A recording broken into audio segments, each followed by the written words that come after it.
Welcome. This is the Scarlet and Rage podcast. I am Michael, the voice of reason.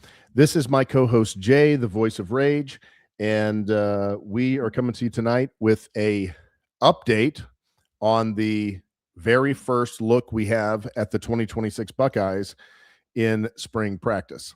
Of course, there's a long way to go before the season. There's a long way to go even before we get to the spring game. So I think that'll maybe hopefully start to answer a few questions for us. Maybe not.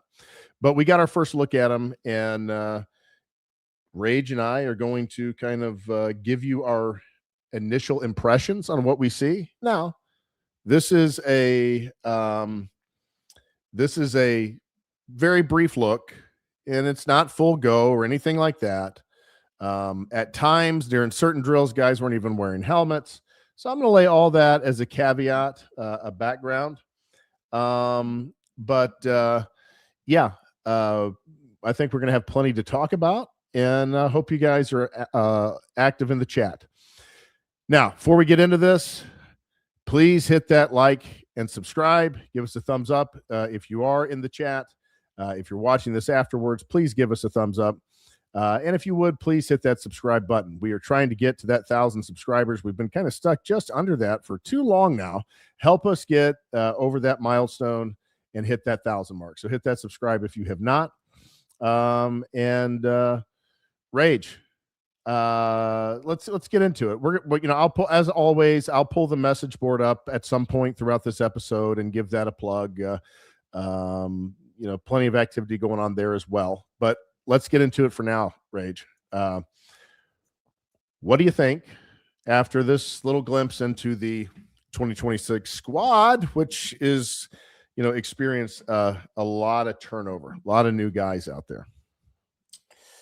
Well, I think you kind of literally at the end of your sentence kind of said that a lot of new guys out there. I think this is all right. So we're obviously like at the very beginning of the 2026 season, which essentially starts with spring practice. The team had 2 practices so far. So off the top of my head, what year is this? Is 1, 2, 3, 4, 5, 6, 7. Year 8 for Ryan Day, man. We are in year 8 of Ryan Day.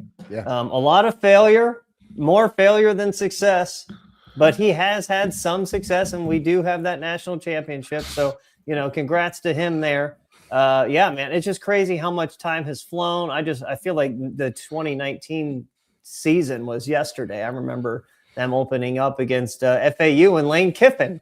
Lane Kiffin was a coach at FAU that day. We'll have to do an episode this offseason about a Buckeye fan during the Ryan Day era and kind of give our takes on how that's been, because boy, it's been an interesting era for me, the Ryan Day era. So 51 new players. Michael, you're the one who told this to me. You're like, Rage, do you realize that there are 51 new players on this team? And I was like, actually, no, I didn't. But actually, now that you think about it, considering the exodus we had to the NFL, which we lost a lot of guys, and the exodus we had in the transfer portal, where we lost some guys that, we really wanted to hold on to. And then all the transfers we brought in. Plus a very big freshman class. And a very big freshman class. Yes. And wow, like Michael, where do you start with that? I mean, your initial thoughts with that? New players. My initial thoughts on this are a lot of concern, because I don't have the kind of faith in Ryan Day to get that many new guys cohesive, gelled together, and playing at a very high level. I know we got a lot of, some key returning guys. But I mean, this is a totally different football team than what we have had the last few years. The last several years, the Ohio State talent has slowly graduated out, through graduation and NFL draftees. This was a mass exodus of talent, between talent that had produced on the field and is going to the NFL, and high-level talent that was potentially ready to play or contribute that just said, no, we don't want to be here anymore. And so this is one of the biggest exodus of talent in any one season in Ohio State history. And so I think that alone is certainly at least cause for some mild concern. My pushback would be, I feel like this is the way a lot of teams are. And as unfortunate as it is, we are not the only team pivoting in this new era of college football. Like, there are other teams, and it's not just other teams, it's damn near every single team is dealing with this. And I don't know that I would call it a problem. I guess it depends on who you ask, flipping their roster. But wow, I mean, everyone's doing it. They have all new faces now. I think that it's just that we've never seen Ohio State do this. He's stayed pretty steady with a pretty decent attrition, as far as guys transferring out. Like, you lost guys at times, but he was, holding on to the vast majority of his guys for at least 3 years. And that's a lot easier coaching than bringing in a bunch of new guys year over year. And so we'll see if Ryan Day can adapt to that. He doesn't have any track record of doing this. So that's why there's a mild concern for me, is because I've never seen Ryan Day under these circumstances. And I know we just lost a whole lot of talent, and I'm not sure about some of the talent that came in the transfer portal. And we know most of these freshmen are not going to be ready to contribute next year. Well, they have to be ready to contribute next year, Michael, because we don't really have like those like middle people, should I say, like the middle ground, like the sophomores and juniors. They're usually leaving now. So if you're not playing as a freshman and there's no hope for you to play, which is, really wasn't the case for Quincy Porter. But yeah, man, like, you're going to leave, and that sucks. But they have to play, and they better be ready. Well, I think they'll have, I think they'll have some of those guys that will play. But I think if you've got 28 freshmen, you would prefer to have the majority of the rest of your guys as at least a second year in the program player. And that's just not going to be the case. And so we're going to see how effective they were in the transfer portal, picking up guys that are ready to hit the ground now, like a free agent, and contribute. And do so at a high level to replace some high level players that have left. And we'll see how that goes. Yeah, no, we will see, because Michael, so let's start off here. So obviously we watched video of the first two practices, and some people are going to say we're crazy. Some people are going to say we agree with us. But, you and I, even if it's not even a football player, we can usually look at an athlete and be like, hey, that guy is a great athlete. That guy is not. That guy looks like he can play. That guy cannot. You and I kind of have like that understanding. And some position groups you can watch on air and get a good understanding of if they can play or not. Others, not so much. One thing you always at least can see, Michael, as long as you can compare them to like players the year before and how they looked against other teams or like other teammates, is, are these guys big enough, and do they move well enough? Mm-hmm. So let me start. Let's just be positive, Michael. Can we start with some positivity? Mm-hmm. For once, this show drives me so crazy, man. I got on my soapbox yesterday as I was driving, or actually, 2 days ago, driving around, and I was just so angry, and I was so angry at Jake Diebler and the world and hating myself. But let's start with the good here. Michael, personally, in my opinion, I really like this linebacker unit, man. But there is a caveat, and there is a big but here. First and foremost, Peyton Pierce cannot be starting, man. He looks no different than last season. But not only that, Michael, we have a thoroughbred. And Sincere Johnson must have grown a little bit, between the last couple months of being a high school senior. And I swear, man, he is almost an Arvell Reese clone. 6'3", built well, can run. He finished as the number 1 overall linebacker in the 2026 class. Him and Riley Pettijohn together could really wreck some offenses. And let's just not forget about Tarvo Salford. We still have Christian Allegro from Wisconsin. Now, he looks a little slender, but he is a legit 6'4". He has Big Ten experience. Those four right there. He looked very unimpressive to me. He looked very, very moderately Allegro. athletic. Yeah, very moderately athletic for a big time Division I linebacker. Are you talking about the videos or just the highlights you saw? The video that I saw of him, Okay. out there with the Buckeyes. Well, That was my let's just impression. say excluding him. Let's just say for the sake of, again, Ohio State only really ever plays two linebackers anyway. Every now Peyton and then Pierce is the guy is just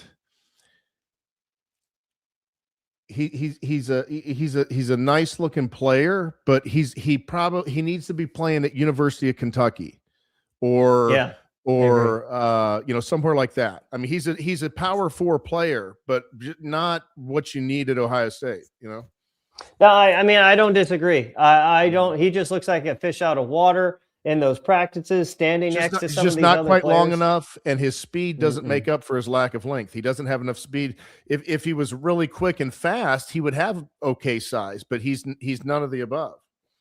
I don't disagree. I do not disagree. Yeah, I mean, all right, let's just say for the sake of argument, you have Tarvo Salford, you have Riley Pettijohn, and you have Sincere Johnson. That 3 is a very athletic group. They do not have the length or the size of Alex Stiles and Arvell Reese, but they have got the speed. They do have the speed. They do have the tenacity. So I do believe James Laurinaitis has done a great job at transforming that room. And again, Michael, he is not just getting Ohio kids.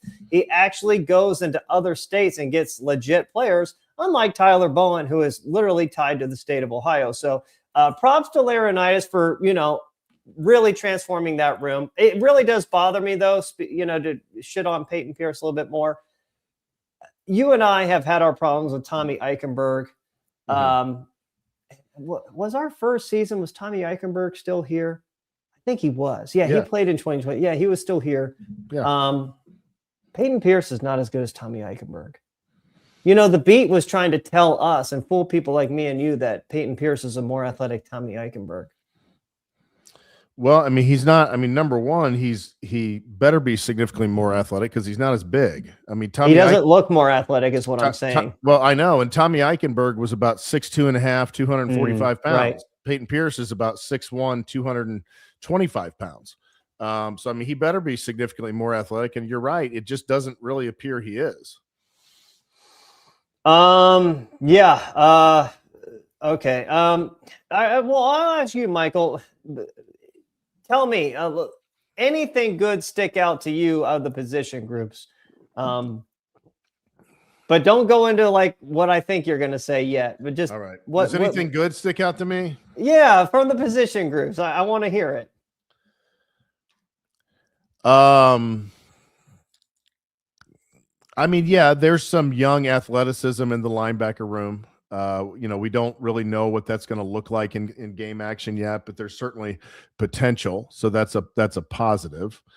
There's some shining points on the defensive line, that could be both contributing early and maybe, kind of up and coming.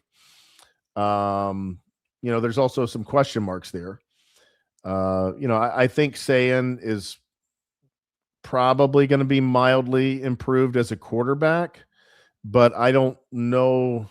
I don't know. We'll see if that means more effective overall offense based on what he's working with. I'm a little unsure about the wide receiver room. We've got Jeremiah Smith and Jeremiah Smith. Maybe Henry is ready as a freshman. I personally, my take on Henry is I do not expect him to Jeremiah Smith 12 or 1,400 yards as a freshman. I think Henry is a guy that might have a higher ceiling than Jeremiah Smith, but he's not going to get there as quick. And so, I mean, I would not be surprised if Henry, was not more than in that 600 to 800 range as a freshman. And so, we need somebody else to step up. And, Brandon Ennis is the only other thing there that has experience. And, it's a captain. He has ultimate favor to potentially play, but we know he doesn't have any ability to make any plays or really do anything. And so, okay. I'll tell you what, can I just talk about my good first? Sure. Okay. Number one, I do like the secondary a lot. I understand we lost our best corner last year in Davison Igbinosun. That is a big loss. Devin Sanchez, fish out of water. But you know what? Who was also kind of a fish out of water when he was first starting at Ohio State? Davison Igbinosun. They're built the same way. Mhm. Devin Sanchez may even be just under a hair under 6'3". So opposite of him, Michael, we're going to have, in my opinion, I think truly should be starting is Dominic Kelly, the transfer from Georgia. He was somebody that Georgia really was looking to be like their next great corner. Why he transferred, I have no idea. Maybe Ohio State threw the bag at him. I said that was a great pickup when we got him. But to have him hopefully on the opposite side, you now have two long-limbed, fast corners. How tall is he? He's 6'2". Okay. So you have a 6'3" guy. Some guy who's 6'4", who just We do. Jordan Woods. Cornerback? Jordan Woods from Georgia. Yeah. He was a freshman last year. I know nothing about him. I tell you what, dude, we have a linebacker that's 6'5", by the way. Who? Man. He was the Wake Forest decommit and the Ohio State. He decommitted from Wake. Braxton Rember is his name. He's from actually Mill Creek there in the Georgia area, right next to where my in-laws live. Mill Creek High School, same high school as Caleb Downs. Braxton Rember is his name. He was committed to Lake Forest, and then like other teams started to get interested in him. But he is slender, man. He is very thin. He's not ready for college football yet. But dude, the optics-wise, 6'5", you can put weight on him. You get him as like a Alex Styles type hybrid, maybe rushing off the edge, get your arms up there. He could cause some havoc in maybe a year or two. So he just needs to add weight. He's going to redshirt. He's not going to play, but I'm just, another 6'5" linebacker. That room is getting longer and faster. It's the lengthiest. Our linebackers are getting longer. So again, I continuing on with the secondary, as we all know, Jermaine Matthews. Don't want him playing on the outside, but I do think he's a great slot corner. He needs to stay as that nickelback. I think that Terry Porter from Duke is going to be a good player. Earl Little is going to be a good player. Obviously, we also have some other returners there in the second. Dude, I am really, I am really excited for the secondary. I think they can be sticky. They got good length. They got good speed. Tim Walton has done a good job at recruiting that secondary. Not great at recruiting Ohio, but he has done a good job overall with recruiting that position, in my opinion, especially considering he just actually ended up with the number 1 overall corner in the 247 composite from 247 Sports. Yeah, I mean, I agree with you that there's a lot, to be positive about in the secondary. So, I mean, I'm in agreement on that. I think you covered it. I don't have any additional thoughts. You actually know the secondary a bit better. Yeah, no, I really like the secondary. I also hold on. I'm trying to pull something up here. Copy.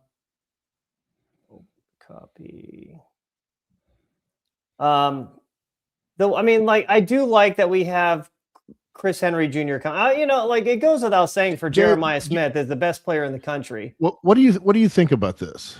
I meant to bring this up. Mm-hmm.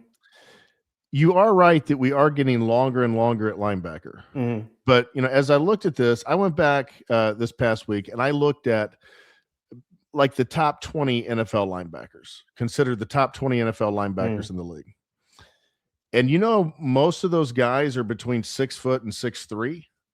You very few of them are 6'4" and 6'5". And so I wonder, I don't know. It just, when I saw that, it just kind of gave me pause. I was like, maybe are we recruiting guys at linebacker that could be helping in another way, or is that the way to go, the 6'4" and 6'5" linebackers, or I don't know. It was just a interesting little bit of research I did. Yeah, I don't know, man. It's possible the trend is starting to change from the college level up to the NFL level. I don't know. Mm-hmm. I don't know, but again, I'm never going to complain about. Do I want my linebackers to be 6'6"? Probably not. Mm-hmm.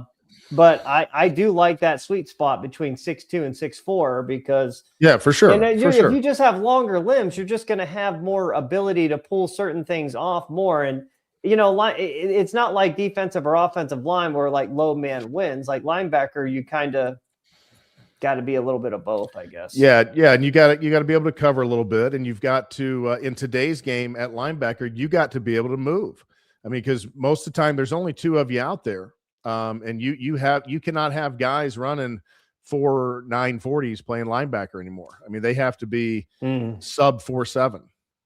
Absolutely, especially with all the spread offenses. Although it does seem like there seems to be more of a pivot back to more power-based stuff. So there is starting to be some. I mean, we saw it with Indiana and Miami. Like Indiana, they were a spread power option team. Yeah, that's what they were. Miami was the same exact thing, and Ohio State really couldn't stop either one of them they definitely couldn't stop Miami's run. That's for sure. Can I like Indiana's offense so much better than ours right now. Michael, can we let's slow down, okay? I know you have a lot to say. Jeez, and I'm just gonna let me just say I was the first to hype up, for the record, everyone, I was the first to hype up Drake Quinn and Jameer Perez across any Ohio State media site. And if you don't know who they are the 2 defensive linemen, true freshmen coming in. Drake Quinn is coming from Buford High School, right around the corner from Mill Creek High School, who we just mentioned, Braxton Rembert. We need to keep recruiting the Atlanta area. It is just like the hotbed of hotbeds. And then Jameer Perez, Cleveland Glenville, defensive tackle, pure nose tackle. These 2 guys, in my opinion, Michael, again, watching the video that I just saw, they are the 2 most talented players on the defensive line. Like I said, Jameer Perez is the ultimate nose tackle, and human beings aren't supposed, they just aren't supposed to be this big and move this well in life. But they are supposed to be this big and move this way at Ohio State. His type of profile is the standard for nose tackle, in my opinion, and we should have at least 2 to 3 of them every single season. Drake Quinn, I know you were talking about Kari Wilder, number 34. You were really excited about him, but I was like, hey, man, if you like him, go look at number 97. I don't know if you did, but Drake Quinn is longer, twitchier. He is that explosive edge guy that we have not had. Like, I understand a lot of people love Kenyatta Jackson. Yeah, he looks great. He's long. He is legit 6'6", but Michael, he does not cause any havoc. We know what he is. Like, we have evidence that he just does nothing on the football field. But Drake Quinn, I believe he can. And we have to position these guys to do so. I mean, because how many times do we see JT Tuimoloau slide out wide and just play a containment type of football, not pushing up the field, to really disrupt things at all, but playing a at the line of scrimmage type of defensive end instead of an attacking type of defensive end, a containment guy. And that's fine. But the more plays you've got guys containing, the less plays, if you have a special player, the less plays, he can disrupt and make things happen. So, I mean, I know there's a fine line with it, but sometimes I feel like in recent years, we don't cut defensive ends loose too much either. Like, we play everything really conservative. I mean, I've said that about Matt Patricia for a long time, man. Yeah. Well, I mean, even under Knowles in 23 and 24, he was pretty darn conservative. And then Patricia continued that, and maybe more so even. And so, yeah. Okay. I tell you what, Michael, I'm just going to run through the rest of everything I have to say, and then I'm just going to leave the floor to you. Okay. Okay. So one thing I do like that you might find is a little cringy, but I actually like seeing Julian saying like run through like some kind of cone drill, man. He actually looked kind of athletic and stuff, but I don't put a lot of stock into that. But it kind of at least shows that he can be an athlete at times. He is not really an athlete on the football field, but he is an athlete at times. He shows some potential there. Based on that little sample, he looks like a guy that, especially if you're talking about breakdowns up the middle where you've just got to take off straight. He looks like a guy that if he has the will and the wherewithal to do it, he can pick up those 5-6 yard gains, when they open up. Is he a guy that you're going to is going to roll out wide and outrun the defense this way? No, probably not. But, just to go straight up, to take those gaps when the integrity of the line breaks down there, he can do that, I believe. This was just a small sample, but I've always thought he could do that. It just seemed like he lacks the will to do it. And so we'll see if he makes an adjustment with that. Oh, man. What else did I like? Well, I'm not going to talk about the offensive line, man, but what else did I like? Some of the receivers seem, shifty and stuff like that. I did, some of our backs look, big and powerful. I like that. Jacoby Jackson, the transfer from Florida, he looks like a nice looking player, but again, he's running on air. So I guess, Michael, I'll get into the things I don't like. First off, we do not have a nose tackle this season. It's the first time since 2022. We haven't had one. The size on this line is appalling, but not unexpected. This is what happens when you don't recruit well for a few classes, Michael. The freshman class of 2026, I thought was a great class, but the fact of the matter is I don't think they're going to play this year. John Walker was listed at 325 at UCF, the UCF transfer, Michael. And give Ohio State credit, for the most part, they do not lie on measurables. You know what he's listed at here at Ohio State? What? 6'2", 303 pounds. Well, that's disappointing because it is. That's a big difference from 6'2", 320 pounds or 6'3", 325 or 30 pounds. I find it so annoying that the homers, and this isn't even the beat, they're like, oh yeah, John Walker's going to come in and be a replacement for Caden McDonald. And I'm like, okay. And they're like, oh yeah, he's listed the same size. And I'm like, really? Michael, I'm looking at him in these videos, man, and he looks a little bit of chodish. Like he is just a short, fat guy, but he's not overly big. You know what I mean? Not like big enough to be like a nose tackle. He's just not very tall. He doesn't look particularly athletic. He is not a replacement for Caden McDonald. And, watching him on drills, man, I don't think he's going to start. I don't think he's going to start here. I think James Smith, who I do like, I like James Smith from Alabama. I forgot to mention him. I do like him. He's 315 pounds, but that's not big enough to be a pure nose tackle. That's just a big three technique, in my opinion.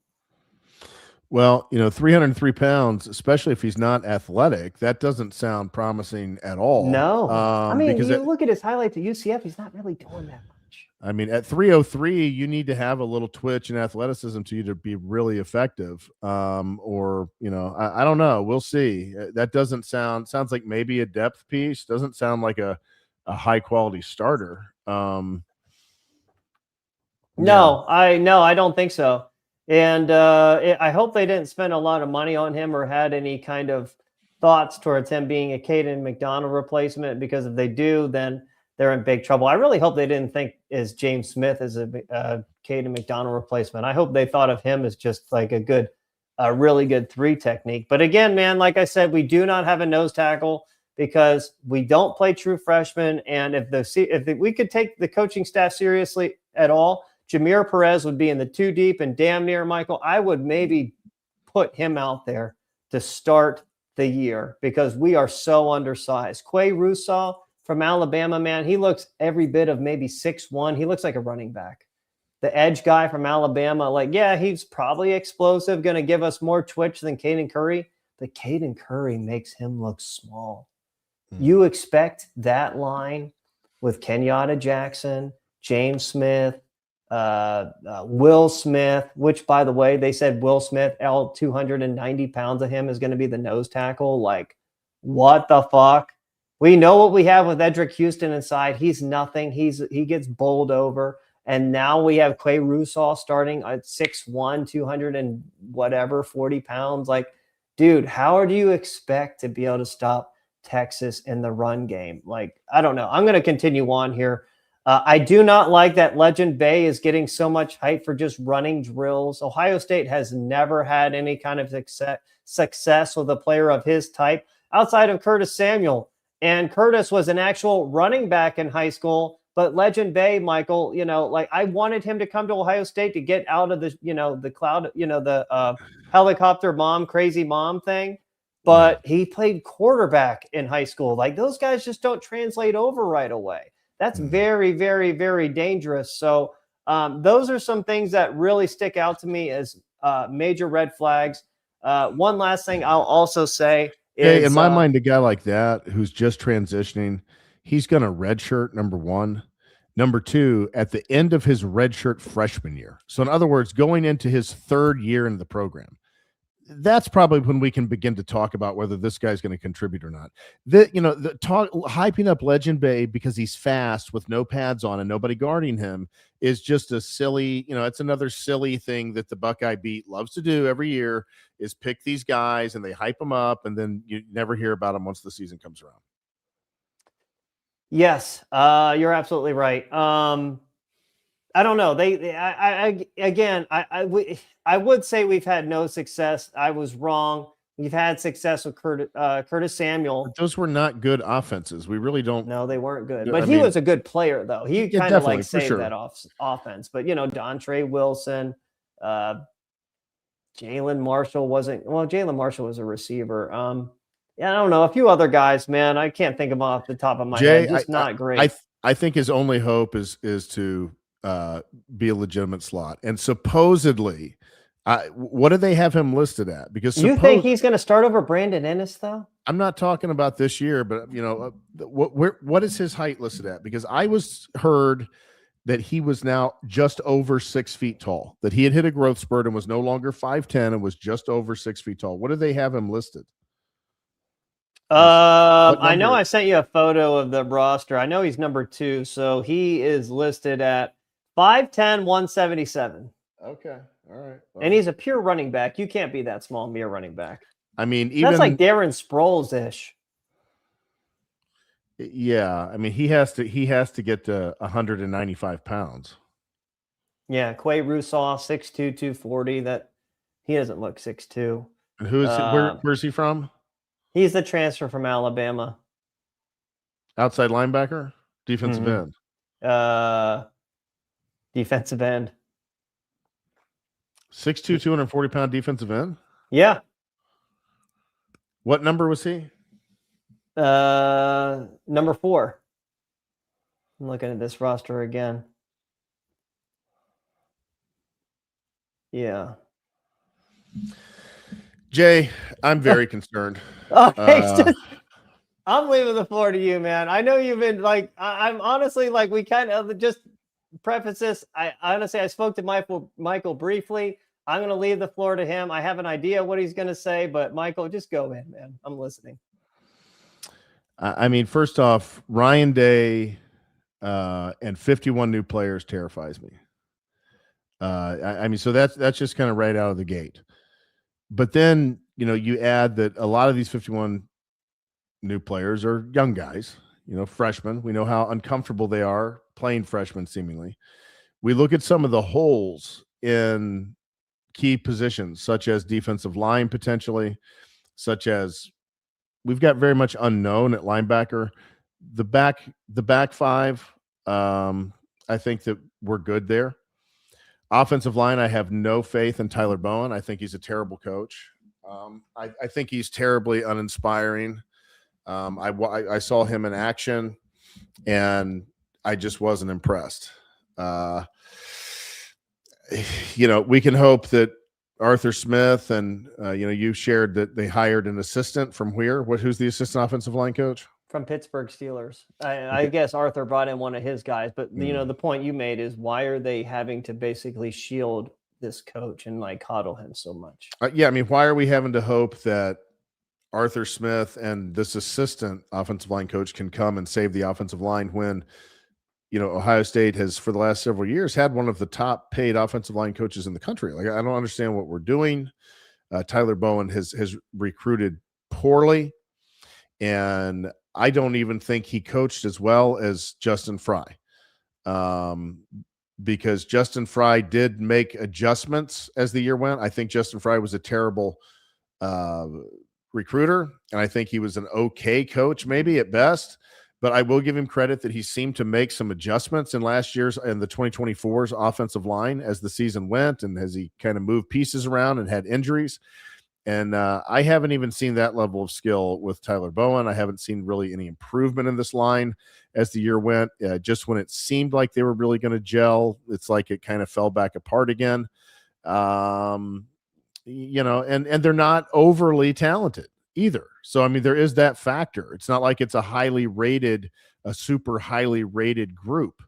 And Ryan Day has seemingly hitched his program now on running 2 and 3 tight ends and running the football. And I think we're going to see a lot of first down runs this year. I mean, if Arthur Smith's tendencies stay true, we're going to be running a lot on first down this year. And I just don't understand what he's doing when he's recruited the offensive line as poorly as he has, and seemingly doesn't have a real top-notch offensive line coach, certainly not on the recruiting front.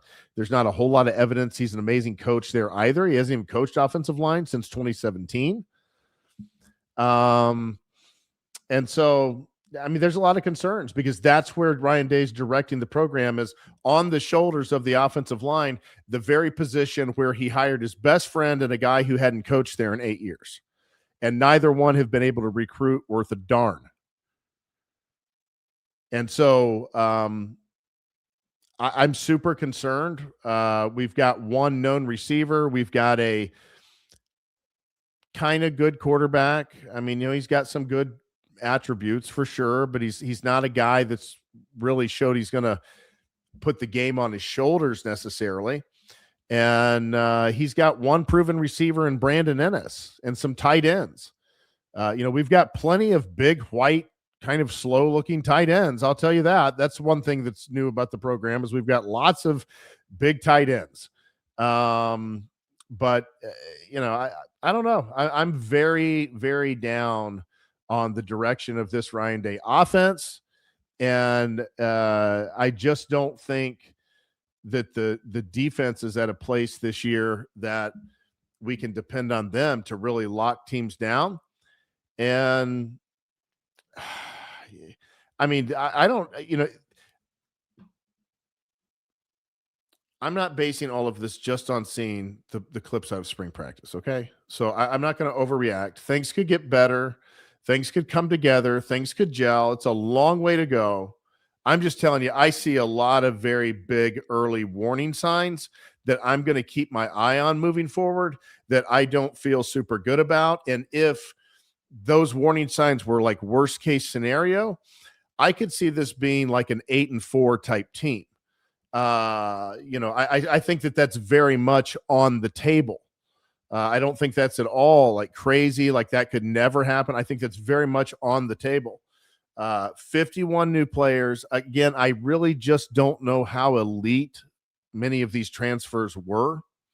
I just felt like watching it, like this is going to be one of the least talented Ohio State teams in like quite a few years. That's my thoughts. That was my initial thoughts, just based on what I was seeing. I don't know, but maybe time will change my mind. But right now, I'm very open to the possibility of a 8-4, 9-3 type of season, and for a team to just not quite look like we've been used to Ohio State teams looking. It's a lot to unpack there. And I mean, I feel like I need to be a little bit of voice of reason here. But I guess, does it make you feel any better that Arthur Smith and Matt Patricia, two former NFL head coaches, are manning to, both sides of the ball, and we have a new special teams coordinator with a new kicker? Does any of that make you feel better, even though there is a dip in talent? I mean, to basically, maybe those guys are the head coaches of both sides of the ball, and Ryan Day is just kind of like a stupid fucking clown dancing on the sidelines and just lets them kind of do everything. I don't know. I mean, it really doesn't make me feel any better, Jay. Because I have lost some confidence in Matt Patricia. Um, I'm growing a little frustrated with his scheme. I feel like I must have had something to do with that then, didn't I? Well, I mean, I wanted to give him the benefit of the doubt that he would dial up, some creative looks come postseason time, and he really didn't. And the kicker for me was when he came out in the first half against Miami and played almost totally passive and didn't send pressure hardly at all. And Carson Beck was able to effectively get in a little bit of a rhythm and have some have some success in that first half. And like everybody knows, like that's not like with Carson Beck, like you have to get pressure on him and he becomes a different quarterback. Well, in the second half, he starts sending some pressure and it starts disrupting things a bit. Now, at the end of the day, I think the defensive line just got worn out by that offensive line and got beat. But, it wasn't that they played so bad against Miami, giving up 17 points, offense or defensively. It's just I expected more out of the game plan, and I feel like they could have taken the game plan to Miami as opposed to just kind of getting it dictated to them. And then them having to adjust because they weren't really ready for what they should have been doing in the first place. And so that was I lost a little faith in Patricia there. And some people on forums have really like taken exception with that. Like I'm crazy because he gave up 17 points. Look, this is Ryan Day football now. Okay. This is how Ryan Day plays offense. Like, oh, the defense only gave up 17 points. Ryan Day's building a program where the defense has to dominate because the offense isn't going to score very many points anymore. He wants to run 58 to 60 plays a game, slow everything down, and we don't play in this attacking, disrupting style of defense. So our defense gets driven on quite a bit and in big games struggles to keep time of possession in our favor because we're playing bend but don't break. And then on the other side, Ryan Day's playing a style of offense that takes 12, 14, 15 plays to get down the field. And, once you have a few of those 6-7 play drives that turn into nothing, your chances and your time starts getting really, really slim. And it's a razor tight way to play football. But that seems to be the way we're going. And the problem is he doesn't have an offensive line that can dictate and dominate football games. And that's what you have to play that way. Michael, are you saying not only was the defense overrated because Matt Patricia's scheme was soft, which I said all year, and situationally bad, but not just that, they were kind of shielded by the offense playing so slow. And the offense playing so slow, of course, like the opposing team isn't going to have as many possessions, which is going to lead to a much lower scoring game. Do you think that contributed to the defense actually being good? And they were, and the fact of the matter is they were very overrated all season. Well, I think it's why they were historically a dominant elite defense based on the stats. I do believe that played a big factor with it, the way that the offense played. I don't think they were truly a defense that went out there and just completely earned those type of stats. I think they had a very complimentary offense that was slowing everything down and grinding things out and trying to I don't know, play football difficult with 2 and 3 tight ends in a phone booth. And last year, this year we don't have that extra weapon in Carnell Tate. We're not sure what we're going to have. So I don't know. I mean, I'm not optimistic. But yeah, I do think that they were helped by that. And I think that they were I think this was another overrated Ohio State defense like the 2019 defense. I think that they were I think they were better than the 2019 defense, but I think they were a very good defense, but not nearly as good as the hype that they have. I think that they played a weak schedule that didn't have many challenging offenses, and were able to do kind of whatever they wanted many of those games because they had such a talent advantage. It's like you read my mind. I feel like I, kind of already glossed over all of that and my problems with Matt Patricia. And people are like, oh, the defense was historically great and blah, blah, blah. And it's like, all right, you beta cucks, like chill the fuck out. Like you actually need to start paying attention here. Here's the frustrating thing, Jay. With a competent, cohesive Ryan Day offense, that defense is plenty damn good enough to win. Yes, right. But we didn't have that. No, we didn't have that. And that's what falls on Ryan Day because this is his program, and he's always been the offensive driving force behind this program because he's supposed to be an offensive guy. Well, you're saying that Ohio State, I mean, like I know you're trying to say like they're trying to move towards more like grind it out and control the clock. Well, we're already there. They literally did that in the entire 2025 season, and it backfired when they lost to the best two teams. Right at 50% of the time, they had 12 or 13 personnel. Exactly. And the problem with that is, like, let's just say for the sake of argument, like I don't have a problem with that, but I do have a problem with it all starts at the lines on both sides. Like, again, I just said it. The 2026 defensive line class was there. That's the type of class you need. Problem is those guys are all freshmen now. We've had some really, really bad defensive line classes. We don't have a nose tackle. We are very undersized. We're going to get fucking run over by Texas in week 2. But not only that, Michael, Ryan Day said the other day, and I pointed this out, the second half of the Miami game, the offensive line started playing a lot better because what's his name? The left tackle got hurt, but Ian Moore went in for him, and that offensive line played so much better. That left side was not giving up pressure to Akeem Mesidor and Ruben Bain from Miami any longer because Ian Moore is him. I actually think he's like an NFL offensive tackle. What does Ryan Day come out and say the other day? He says that they're going to keep the same starters, and Ian Moore is going to rotate between tackle and guard. Ryan, how fucking stupid can you fucking be, you stupid fucking bitch boy?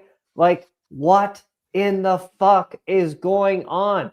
My God, Michael, I am kidding you. I am not kidding you. I think we are going to go out with that same fucking offensive line in week 2. We are going to go out there with Will Smith at fucking defensive tackle against Texas and Clay Russell, and they are going to grind the shit out of us, man. They're going to go in fucking dry on that defense running the ball, and they're going to pressure the shit out of that fucking statue and saying it could get ugly. But the problem is, Michael, is Ryan Day is not knowing this shit prior to getting blown out. He has got to have a loss to learn. But here's the problem. He just lost to Indiana and Miami with these same problems, and he's still not learning.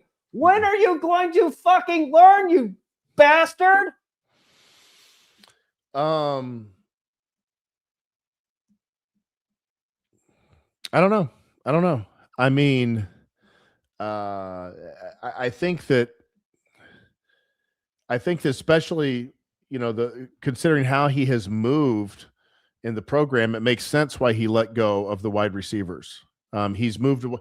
I had said for years, move away from being so wide receiver centric. But when I said that, I didn't mean just simply add a bunch of tight ends to the field. I mean, that's not what I meant. I meant build your team from the inside and invest more in the offensive line, and then maybe, have one or dominant receiver and fill in, the rest with pieces. But it's like his answer to it is just recruit offensive line worse and just add a bunch of tight ends and it'll be fine. Yeah, it doesn't make any sense. It's like, dude, all you have to do is just recruit the offensive line better. You can keep the same personnel packages, just do better on the offensive and defensive lines. And yeah, I don't know. I'm looking in the chat right now. Why does Ryan Day struggle to get good offensive line coaches? I mean, that's something I pointed out for a while. He cannot procure a great offensive line coach. Hell, he can't procure a great defensive line coach because he was gifted Larry Johnson, who is still a good recruiter. I wouldn't call him a great recruiter anymore, but he still handles his own. Do we trust that Ryan Day could go get somebody like Jason Taylor from Miami to take over after LJ is gone? I don't think we can, man. That could get really bad, actually, if Larry Johnson retires and Ryan Day is stuck having to get a defensive line coach. I mean, Michael, we said it before the show. They have the highest assistant coach salary in college football, and you can't get the best of the best. Like, how? I don't know. I don't know. I mean, do I have confidence that he will go get a slam dunk when Larry Johnson inevitably has to go because he's already almost 74 years old, I think? No, I don't. Because I mean, his offensive line hires have been very bad. His defensive coordinator hires have been by and large fine. The huge blunder with Kerry Combs. He's done fine at Laurinaitis. That was a good move at linebacker, so I'll give Day credit for taking advantage of that. Hartline was given to him by Urban. We'll see. This is the first wide receiver coach he's had to hire. Quarterbacks coaches have always been kind of so-so, kind of irrelevant. And tight end coach Keenan Bailey, I'm not a fan of at all. I don't think that that's a good hire and Keenan Bailey is also a huge proponent of the 2 and 3 tight ends, and is really on the fast track to being an offensive coordinator. So when Arthur Smith leaves after one season, do you think he's going to promote Keenan Bailey? I think that he may go and try and get one more short-term NFL guy and season him a little bit more, one more season, and then probably promote him. I think that's the kind of path he's probably on. The way it's looking, I think Arthur Smith is here for one season. I think Matt Patricia is here for one more season, and I think they're both going to go. I mean, for Matt Patricia to take so long, I understand he was under contract, but to not really verbally commit like that when the NFL was kind of flirting around. He's looking around. I mean, everyone should. I mean, he would take the first NFL job that came his way. Right. Yeah. And if he has another good season, but you're saying he's not going to have a good season, if the NFL is going to look at him and be like, listen, if you can't make stops with Ohio State talent, why would we hire you? Do you know what? I'm going to have a fresh lens with Patricia. And I'm going to give him a chance because when he had to at times with the Patriots, he could be a little more creative and disruptive with the things he did when he was forced into it. And maybe he might, pull a few different levers this year because he's going to have to. He cannot play that style of defense that they did last year or they're going to get killed. Because I just don't think they have the horses to be able to continue to bend and not break more often than last year's defense did. So I do think they're going to have to be more aggressive and try and get teams off the field and behind the chains. And so we'll see what he can do. I mean, if it's more the same, then that's going to be very disappointing. I got to be honest, Michael, when I spoke to you some today, I did not expect this show. I did not expect all of these concerns. I mean, I was serious when I said, I think we're going to have 3 losses next year. And then you're like, you weren't so sure. But now you're taking it a step further. And you're like, well, I think this team could have 4 losses. And that's when I started asking you, if this team has 4 losses, including Michigan, you think Ryan Day is still here? Now that it's actually a reality in your eyes, you think they're still going to keep him? Mm-hmm. You do. Four losses, including Michigan and Texas. If he went 8-4, loses to Texas, Michigan, Oregon, and Iowa, Yeah, I think he's back. Is it close? Is there discussions?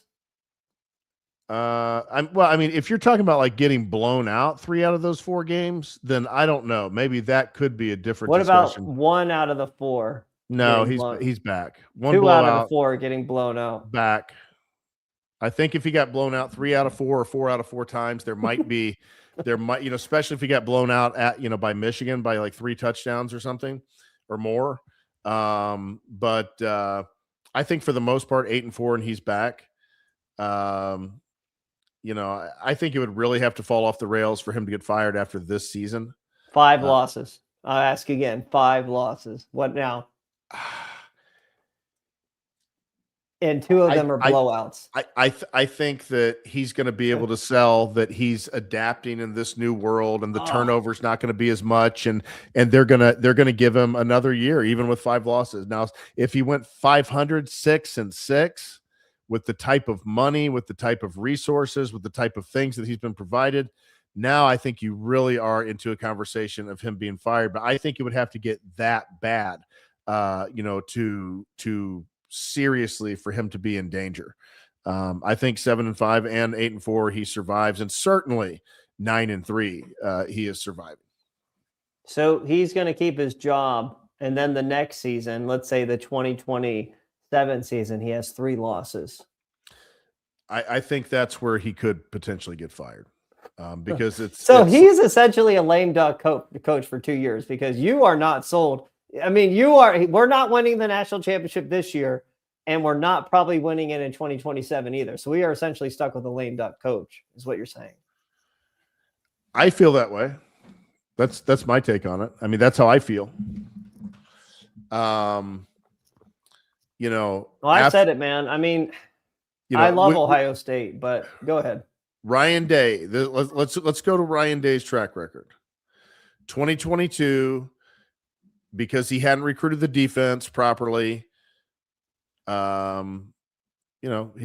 blows the game to Georgia and blows a national championship. Flat out blows a national championship just because he forgot, he didn't emphasize the defense early on in his tenure at Ohio State. The defensive recruiting fell off significantly. I did, data dives, pulling all the data. Urban Meyer recruited defensive players at a far higher clip than Ryan Day did his first several years.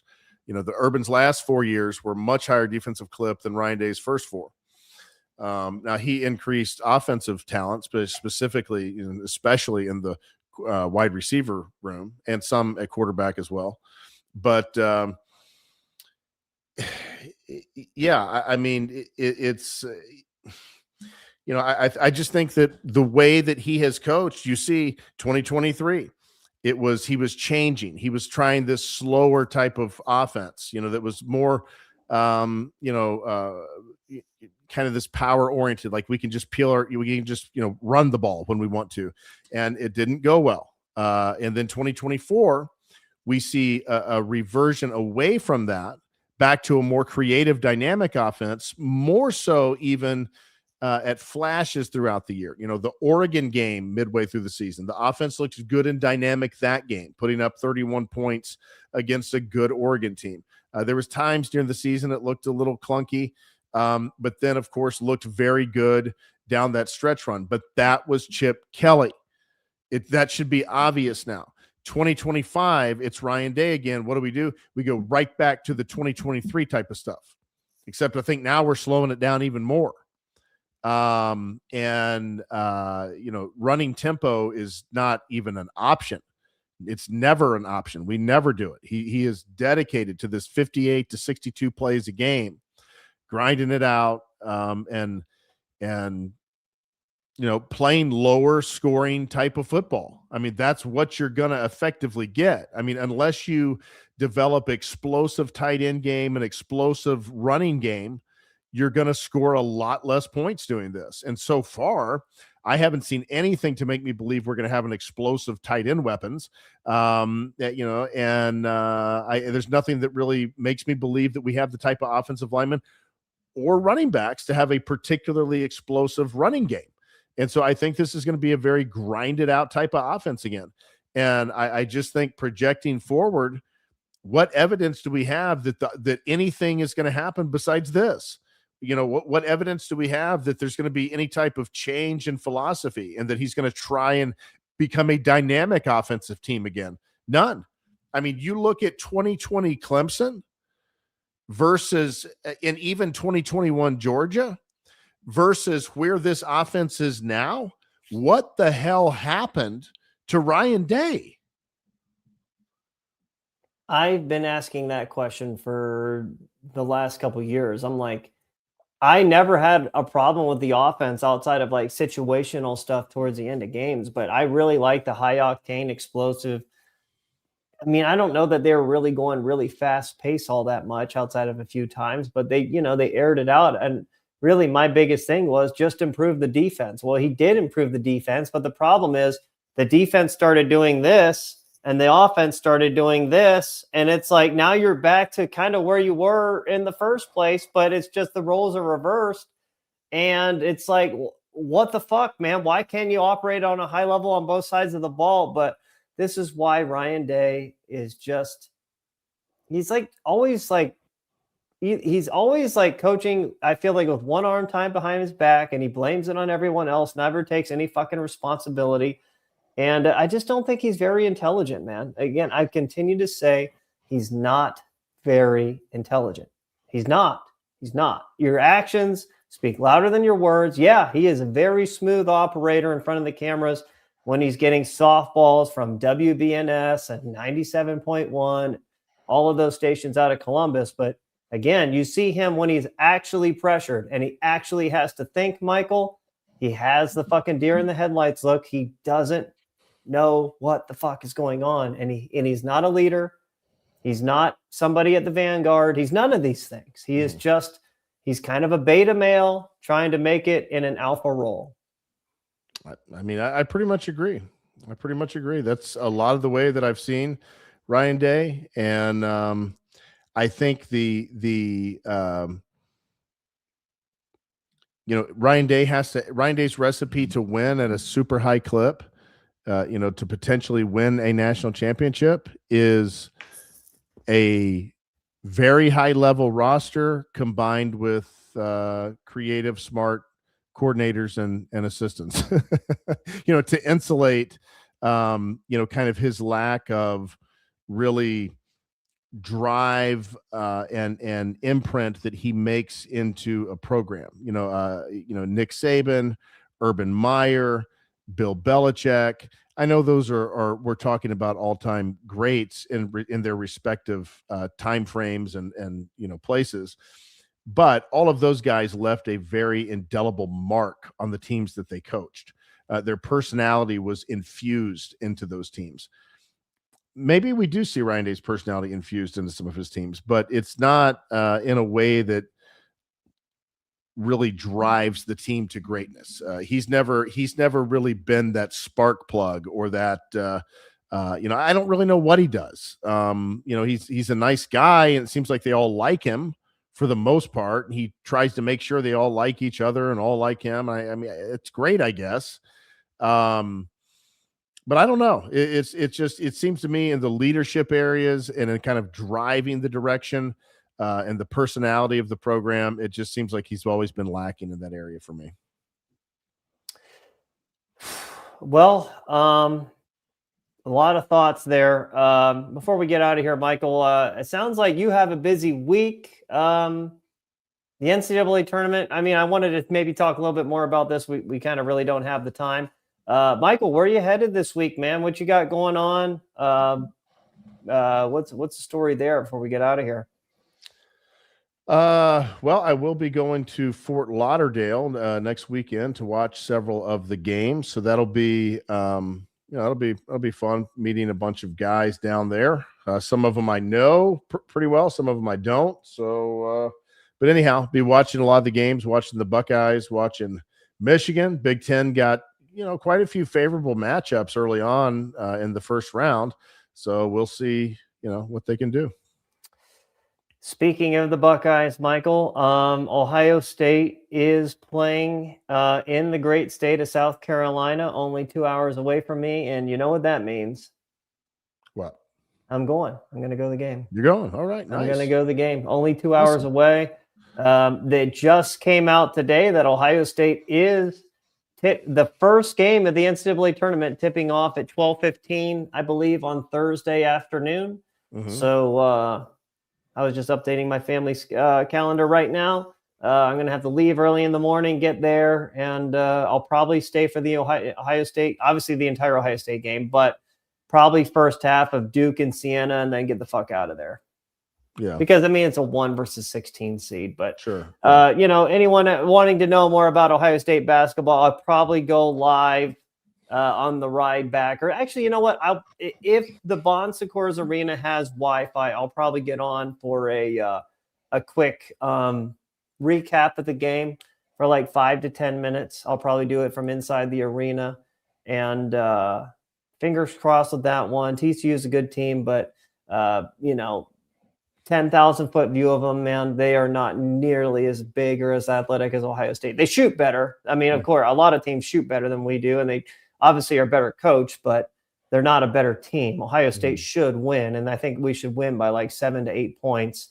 And then we would play the great evil in all of the universe and the Duke Blue Devils. And we get that game, I'm just going to say right now, it wouldn't be surprising to me if Ohio State had more fans there than Duke. Yeah.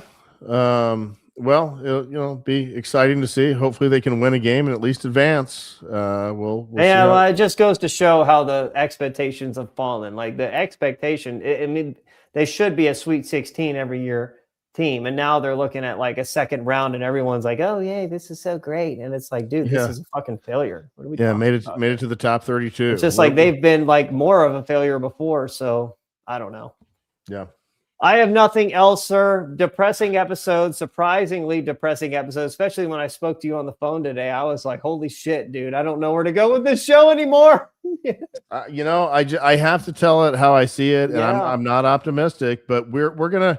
But you're the voice of reason. Well, I mean, that's reasonably what I think is the reality of this team. Now, we're going to see how it grows and evolves. I can change my mind. I could say, hey, I don't think I was right. I was being too hard on them, whatever. We'll see how it goes as things move. But yeah, I mean, I think setting expectations for this team, I mean, you're at 9-3, 10-2. Like if you do that, I think if Ryan Day goes 10-2 with this schedule and this team, then I'll actually give him some credit. Unless some of these teams are really overrated.